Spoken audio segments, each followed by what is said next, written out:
Hello students, welcome back to Shakuntala tutorial. आज आम आलोचना करबा रोमांटिक काव्यधारा और सबुज साहित्य संपर्कित एमसीक्यू गुड़िक। आज आलोचन आम 21 एमसीक्यू डिस्कसन करबा।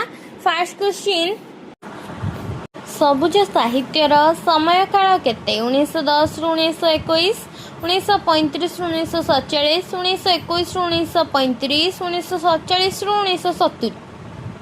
आंसर हम 1921 रु 1935।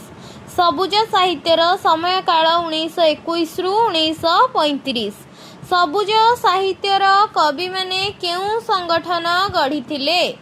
उत्कल सम्मिलनी, सारला साहित्य संसद, Annapurna group, nonsense club. Answer हम नॉनसेंस क्लब। सबुज साहित्यर कवि माने नॉनसेंस क्लब गठन करथिले। सबुज साहित्यर तरुण गोष्ठी कवि मानकर हस्तलिखित पत्रिकार नाम कौन थिला? जुगवीणा, अवकाश, आधुनिक, सत्यवादी। आंसर हम अवकाश। सबुज साहित्यर तरुण गोष्ठी कवि मानकर हस्तलिखित पत्रिकार नाम थिला अवकाश। इंग्राजी कवि विलियम कूपर पत्रावली रु सबुज साहित्यर कवि माने केउ नामटी को ग्रहण करथिले? सबुज, अवकाश, नॉनसेंस क्लब, जुगवीणा। आंसर हम नॉनसेंस क्लब। इंग्राजी कवि विलियम कूपर पत्रावली रु सबुज साहित्यर कवि माने नॉनसेंस क्लब नामटी को ग्रहण करथिले। इंग्राजी, बंगला और ओडिया भाषा रे लेखा मान केउ पत्रिका प्रकाशित हेउथिला? झंकार, सत्यवादी, आधुनिक, अवकाश। आंसर हम अवकाश। इंग्राजी, बंगला और ओडिया भाषा रे लेखा मान अवकाश पत्रिका प्रकाशित हेउथिला। कहार नेतृत्व रे तारुण्यर प्रतीक सबुज नामानुसारे सबुज पत्र साहित्य पत्रिका आत्मप्रकाश लाभ करिथिला?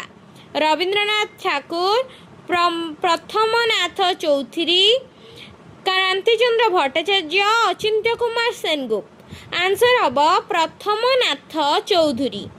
प्रथमनाथ चौधरी नेतृत्व रे तारुण्यर प्रतीक सबुज नामानुसारे सबुज पत्र साहित्य पत्रिका आत्मप्रकाश लाभ करिथिला? केते मसिया बंगला रे सबुज पत्र साहित्य पत्रिका प्रकाशित होइतिला? 1910, 1914, 1915, 1918। आंसर हम 1914। 1914 मसिया बंगला रे सबुज पत्र साहित्य पत्रिका प्रकाशित होइतिला। ओरे सबुज, ओरे अबुझ, ओरे कांचा केउ कवि तरुण लेखक मानकु लक्ष्य करी गाइथिले?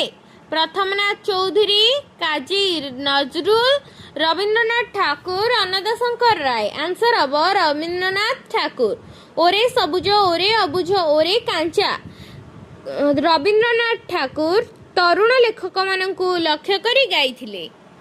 नेक्स्ट क्वेश्चन, ओडिया साहित्य किए लिखिचंती? ओडिया साहित्य सबुज जुगर एक पत्रिकार नाम। हिंदी साहित्य छायादेवी जुग। बंगला साहित्य हेउची छायादेवी जुग। हिंदी साहित्य हेउची कल्लोळ जुग। मराठी साहित्य रवि किरण मंडल। बंगलार बारोयारी उपन्यास परी ओडिया रे सबुज दल रे 9 जन लेखक लेखिका मिसी केउ उपन्यास रचना करिथिले? बारोयारी, विवासिनी, बासंती, गोदाना। आंसर हम बासंती। बंगलार बारोयारी उपन्यास परी ओडिया रे सबुज दल रे 9 जन लेखक बासंती उपन्यास रचना करिथिले। सबुज गोष्ठी साहित्यक मानकर सहयोगरे प्रकाशित साहित्य पत्रिकार नाम कौन? सबुज पत्र, आधुनिक, अवकाश, जुगवीणा। आंसर हम जुगवीणा। सबुज गोष्ठी साहित्यिक मानकर सहयोगरे प्रकाशित साहित्य पत्रिकार नाम जुगवीणा। सबुज साहित्यिक मानकर प्रथम पुस्तकर नाम कौन? बासंती, आगामी, सबुज कविता, सबुज अक्षर, सबुज कविता। आंसर हम सबुज कविता। सबुज साहित्यिक मानकर प्रथम पुस्तकर नाम सबुज कविता। सबुज कविता पुस्तकटी केबे प्रकाशित होइथिला? 1933, 1931, 1932, 1935। आंसर हम 1931।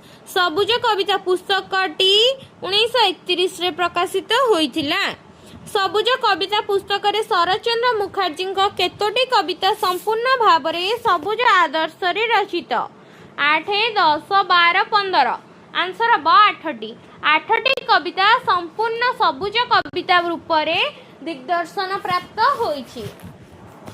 जा जात्री भग्न वीणा आजी गो मु पाइछि फूल सखी भरा नई कूले आदि 7टी कविता सबुज आदि शीर्षक रचित कहार सबुज कविता संकलन प्रकाशित होइथिला? हरिहर महापात्र, वैकुंठनाथ पट्टनायक, शरतचंद्र मुखर्जी, अनंत शंकर राय।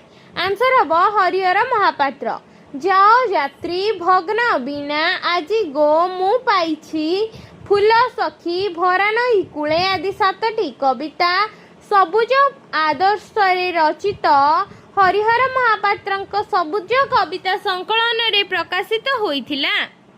नेक्स्ट क्वेश्चन, सबुज साहित्य गोष्ठींकर प्रतिष्ठित अनुष्ठान सबुज साहित्य समिति द्वारा प्रकाशित द्वितीय पुस्तकर नाम कौन?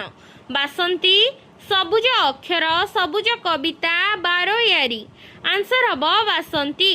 सबुज साहित्य गोष्ठींकर प्रतिष्ठित अनुष्ठान सबुज साहित्य समिति द्वारा प्रकाशित द्वितीय पुस्तकर नाम बासंती। नेक्स्ट क्वेश्चन, बासंती उपन्यासटी केते मसिया रे प्रकाशित? 1933, 1931, 1932, 1935। आंसर हम 1931। बासंती उपन्यासटी 1931 मसिया रे प्रकाशित।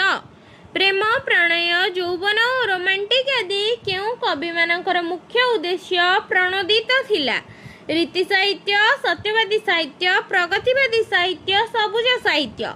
आंसर हम सबुज साहित्य। प्रेम, प्रणय, यौवन और रोमांटिक आदि सबुज साहित्य कवि मानकर मुख्य उद्देश्य प्रणोदित थिला। बासंती उपन्यासर परिच्छेद संख्या केते? 25, 28, 30, 32। आंसर हम 30। बासंती उपन्यासर परिच्छेद संख्या 30। किए बासंती उपन्यासर सर्वाधिक 9टी परिच्छेद लिखिथिले? वैकुंठनाथ पट्टनायक, कालिंदी चरण पाणिग्राही, शरतचंद्र मुखर्जी, श्रीमती सारला देई। आंसर हम श्रीमती सारला देई। श्रीमती सारला देई बासंती उपन्यासर सर्वाधिक 9टी परिच्छेद लिखिथिले। सबुज साहित्य समिति केबे गठित होइतिला? 1921, 1932, 1929, 1925। आंसर हम 1929। 1929 मसीह सबुज साहित्य समिति गठित होइतिला। तेबे आज आलोचन आमे 21 एमसीक्यू सबुज साहित्य संपर्कित आलोचना कले। नेक्स्ट क्लास रे कालिंदी चरण पाणिग्राही संपर्क रे आलोचना करिबा। जदि वीडियोटी भल लागि थाए लाइक शेयर सब्सक्राइब निश्चिंत करिवे। धन्यवाद।